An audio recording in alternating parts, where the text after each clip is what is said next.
Wednesday, I'm Janelle Slade. Well, waters are rising across western Montana this afternoon. The Clark Fork River above Missoula is expected to move well above minor flood stage. The National Weather Service is calling for the river to crest between midnight Thursday and noon Friday at just under the 11-foot moderate flood level. Now, if more rain than anticipated falls, that 11-foot threshold is well within reach. Director of Emergency Management Adrian Beck says bags and sand are available for those in flood-prone areas. COVID-19 social distancing protocols are in place. Now, the biggest adjustment will be in making sure volunteers posting signs and bringing in sand and bags are limited to small groups. Now, to keep up with the latest information, register at smart911.com. Social media outlets will also send out emergency notifications. Now, the Clark Fork River is expected to slowly recede through the weekend. The Missoula Office of Emergency Management is working to evacuate a homeless community camped in flooding areas. Well, Rob Griggs is standing in the Weather Center today for Ed to show us what is next across the state. Rob. All right, Janelle, let's get right to it. Let me show you what's happening on the radar right now. Pretty good strong low pressure system over Idaho continues to churn all that water up into western Montana. And as you look a little bit closer, this shows you where that flood warning is in effect. And you can see that flashing right now, that entire zone, the Clark Fork above Missoula from this evening until further notice. Minor flooding, as Janelle was speaking about just a little while ago. Further south, we've got a flood watch for the areas that are in dark green and a flood advisory in south central Missoula County and central Ravalli County. And that's going to continue to be the case as this rain shower activity continues to roll through. So we'll have all the complete details, including the potential for severe weather in central and eastern Montana. The statewide forecast in just a bit, Janelle. All right, thanks so much, Rob. Well, just hours after Montana Governor Steve Bullock announced plans to move to stage 2 and reopen more of Montana, Ravalli County health officials announced 6 new confirmed COVID-19 cases on the west side of the state. And overnight, they added another. The spike of 7 cases raises the number of active cases in Ravalli County to 8. That's the most in the state. All the individuals are male. The latest information today shows 2 men in their 60s, 2 men in their 20s, and 3 boys between the ages of 10 and 19. Now, these cases are all connected, and travel is suspected to have played a role. 1 person is hospitalized and 30 people are self-quarantined through contact tracing. Now, all across the state today, health officials are reporting a total of 22 active cases and 3 people in the hospital. Well, more businesses will open and crowds will begin to gather. Montana is now just 12 days from phase 2 of the governor's reopening plan. Beginning June 1st, the 14-day quarantine for anyone coming into Montana will be lifted. Gatherings may now expand to 50 people and can be even larger as long as social distancing can be observed. Now, restaurants and bars will be able to let even more customers in, increasing capacity to 75%, and bowling alleys and concert halls will be able to operate with reduced capacity and strict social distancing. In a press conference announcing the move, Governor Steve Bullock said the success of phase 2 depends on everyone following health precautions. Look, every step that we take beyond a stay-at-home order and closing down all businesses indeed presents risk of more transmission. I certainly expect out-of-state visitors to take this seriously as Montanans have. Governor Bullock says the importance of personal protective equipment may grow as we get further into the reopening process. He says we have enough stockpile to get healthcare workers through the pandemic. Well, since the pandemic began, pediatricians have noticed a drop in the number of parents bringing their kids in for routine vaccines. But they want you to know that coming in to be seen for these appointments is safe. Local healthcare providers are taking the precautions listed on your screen there to help keep patients safe. Dr. Catherine Leisinger, a pediatrician at Billings Clinic, was a guest on Montana this morning to talk about the possible outcome if more kids are missing their vaccines. Several of the vaccine preventable illnesses are highly contagious, such as measles, and it takes just a small drop of the vaccination rates to really start to see pockets of those diseases start to spread. And as we all come together, we know that's what spreads disease, and it can become quite concerning as those young kids that are most susceptible are being under-vaccinated. Now, a list of recommended vaccines for children by age can be found on the CDC website. Well, despite yesterday's announcement that Montana will soon move to phase 2, Cascade County commissioners have decided to cancel the Montana State Fair in Great Falls. Now, the fair was scheduled to run July 24 through August 1st at Montana Expo Park. Now, the cancellation of the State Fair just adds to scores of summer events across Montana that have already been canceled due to restrictions. You know, it would be a much changed state fair, and I think we could do better by sprucing up the grounds, sprucing up the buildings, getting some projects accomplished with the taxpayer money so that we're bigger and better next year. After that announcement from Great Falls yesterday, MTN reached out to Yellowstone County Fair officials. The director of marketing and sales at Metro Park in Billings says Montana Fair is still going to happen. And yesterday's announcement in Cascade County does not change that. Montana Fair is scheduled for August 7th through the 15th in Billings. Well, only some Montana Girl Scouts will get to attend summer camp this year. Last year, there were 45 active camps, but this year there will only be 9. Social distancing rules will be put in place following CDC guidelines, and changes will be made after evaluations of the summer continues. Christy Osterlund, Marketing Communications Manager of Girl Scouts of Montana and Wyoming, says it's disappointing when you see the girls wait for this all year, and for some, they've sold cookies in hopes of going to camp.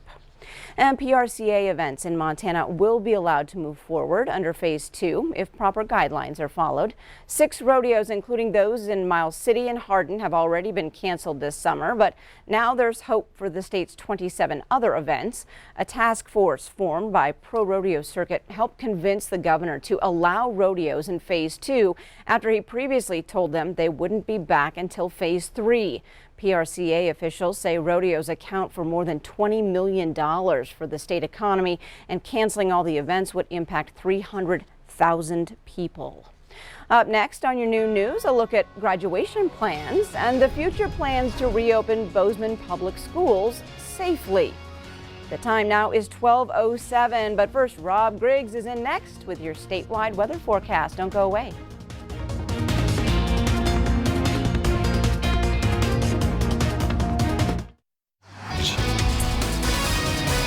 A busy hump day. Let's take a look at what's happening around the state. Most of that water happening out here in the west, and those of you in the Flathead all the way down through the Missoula and Bitterroot Valley say and there's half an inch to an inch more possible, especially in the Bitterroot range. Temperatures mostly in the 50s out in the west, a little bit warmer out here in the east where severe weather is a potential from central Montana all the way into northeastern Wyoming, and that's what we're looking at later on. Dew points right now already edging above 60, and as a rule, when we start to see these dew points get north of 60, that's where the severe weather potential seems to linger. It's not a hard and fast rule, but it has been an indicator before. We can see that southeast flow heading right on up and toward Great Falls and Bozeman, carrying some of that water from that low over Idaho out into western Montana. So let's cover the ground again here.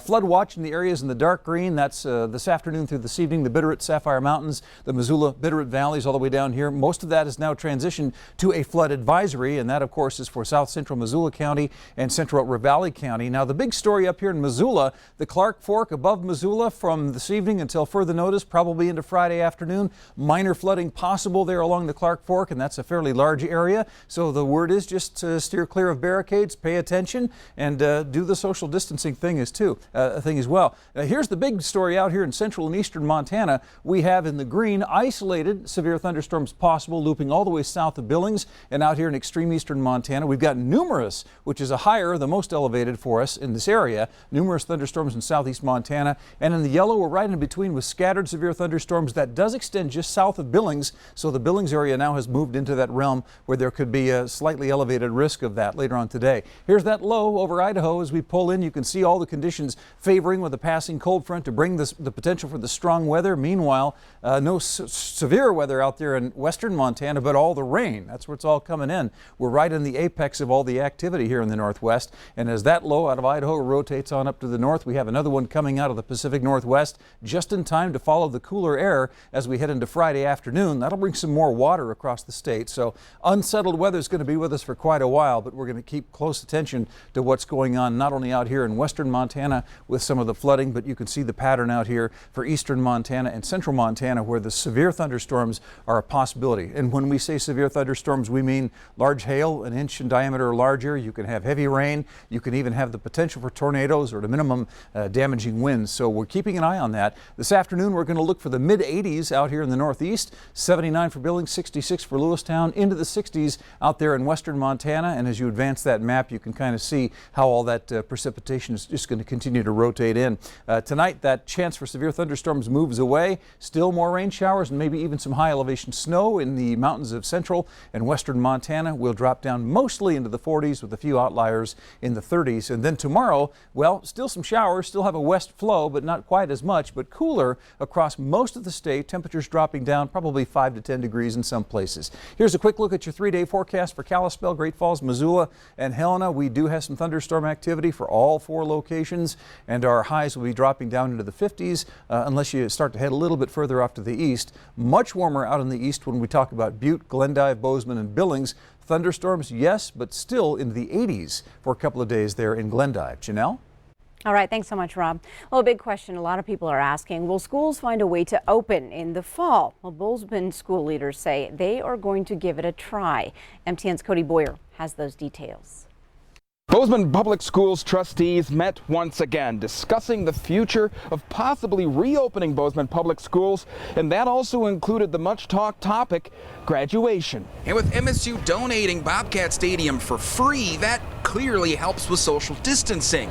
But the next step, getting there. You always worry when you see light at the end of a tunnel. It could be a gorilla with a flashlight. It's a plan of optimism, according to the Board of Trustees. Aim to reopen in the fall, but have a backup strategy in case the pandemic has plans of its own. We're looking at those numbers. We're still talking with the health department. Superintendent Bob Connor says that's why, for graduation, Bobcat Stadium is an ideal venue. Each of the 508 graduates will be limited to 2 guests per student. And Connor says ponchos and masks will be ordered for each graduate. The ceremony is very, very important. It's a very important transition to young people's lives and their parents' lives. Graduation will take place at 2 p.m. on Sunday, June 7th. That leaves looking ahead to next fall. We want to make sure we can reach the kids where they're at and use this learning process from this spring to make sure we have the right answers. It's difficult for all of our students, even specific beyond that. It's very difficult for our seniors. Bozeman High Principal Dan Mills agrees. If schools are to reopen in the fall, the state must be in the right phase of reopening amid COVID-19 to do so. We're going to continue on the path we've started out. We've set some good things in place and continue to support our students, our families in whatever way we need to. Working with the health department every step of the way. This could be the last time you are celebrated for doing something and hitting a milestone in your life. And we want to make sure that we give that the appropriate send-off to these seniors. In Bozeman, Cody Boyer, MTN News. Thanks, Cody. Now, MSU President Waded Cruzado has announced that the university will start holding classes again on August 17th, which Bozeman School Board trustees discussed as one of several possibilities for reopening in the fall. Well, your latest ag news is next with Lane Nordland. Stay with us. Farm and Ranch Report from the Montana Ag Network. Welcome back for today's Farm and Ranch News. As the spring wheat planting is close to wrapping up here in Montana, there is a lot on farmers' minds. I spoke with the Montana Grain Growers President Vince Matson of Chester this week on how things are shaping up here this spring. As I mentioned, it's been dry, but there is moisture down lower off once you get off of the topsoil area there. So things are coming up. Planting conditions overall for this spring were pretty good. Things moved along pretty fast. I think for the most part, people are pretty well wrapping things up here. I don't think there's a whole lot of people with much of anything left to plant. I think it's pretty well done. Matson said the winter wheat in his area has had a tough go here in the spring as well. The winter wheat has been a whole nother story. It's had a rough start here. I think it got going pretty decent in April, and then these cold temperatures and then dry conditions. And then it's just been awful windy up here. 30, 40 mile an hour winds day after day and dirt blowing. It's been tough. So that has been hard on the winter wheat. The winter wheat does not look very good. In fact, we just sprayed some out and replanted a little over 1,000 acres here. Just got done Monday afternoon. This week's rain helps, he said, but is still cautious about the weeks ahead. we've been waiting for this all spring. It's our first total over a 10th rain in all year yet this growing season, and it was probably a little late, but we'll take it anyway and give us some hope for the spring crops here. Matson added that farmers around Fairfield got hammered by hail up to the size of golf balls this week, flattening much of the winter wheat crop. Now he says there's still a chance for that crop to rebound, but it's too soon to say. We'll be right back. Coming back today, earlier this week we shared the news of the details of USDA's $16 billion COVID-19 relief funding for farmers and ranchers. Now, cattle producers will be the largest recipient of aid at roughly $5 billion. The payments are broken down differently, and it will depend on cattle that were sold from January 15th through April 15th. Fed cattle for slaughter will receive $214 per head, slaughter cows and bulls $92 a head, while feeder cattle under 600 pounds qualify for $102 a head, feeders over 600 pounds $139 a head. All other cattle classified will be $102 a head. Now for unpriced cattle in inventory, so out in the field, from April 16th to May 14th, will receive a flat rate from the Commodity Credit Corporation of $33 a head. Hard red spring wheat can receive up to 38 cents per bushel, durum wheat 39 cents per bushel, and malting barley up to 71 cents per bushel. But there may be some restrictions on that malting barley if it was already under contract. Now you may notice that winter wheat is not on the funding list. USDA said that's because winter wheat did not experience at least a 5% loss between January 15th and April 15th. But Montana Grain Growers President Vince Matson told me it's an issue that the Montana Grain Growers is looking into. That's today's Farm and Ranch News. All right, thanks so much, Lane. Well, President Trump might face a tight race in November. New polls from CNN in 3 battleground states show him trailing presumptive Democratic nominee Joe Biden. Now, those states are Arizona, Florida, and Virginia. In Arizona, a 600-person survey shows the former vice president with a 7-point advantage. In Florida, a poll of more than 2,100 people gives Biden close to 5 points over the president. And in Virginia, Biden is up by 12 points. Well, demand for air travel is slowly starting to take off again. A spokesperson for Delta says they'll start adding more flights to their schedules. The airline has committed to keeping planes below 60% capacity through the end of June. The CEO told investors this actually gives them the opportunity to provide a more premium experience for travelers. All major U.S. carriers now require passengers to wear masks. And Facebook is lending assistance to small businesses. The social media giant is introducing Facebook Shops. It's a tool that makes it easier for companies to create a single online store for customers to access them on Facebook and Instagram. There's no charge in developing a Facebook shop. Facebook says this new application will make buying and selling online even more simple. And now one more look at our forecast with Rob Griggs. All right, well, let's talk about western Montana, Missoula. Once again, the Clark Fork, that's a flood warning for us today. Minor flooding expected probably all the way into Friday afternoon. The big story out in central and eastern Montana, look at all the color.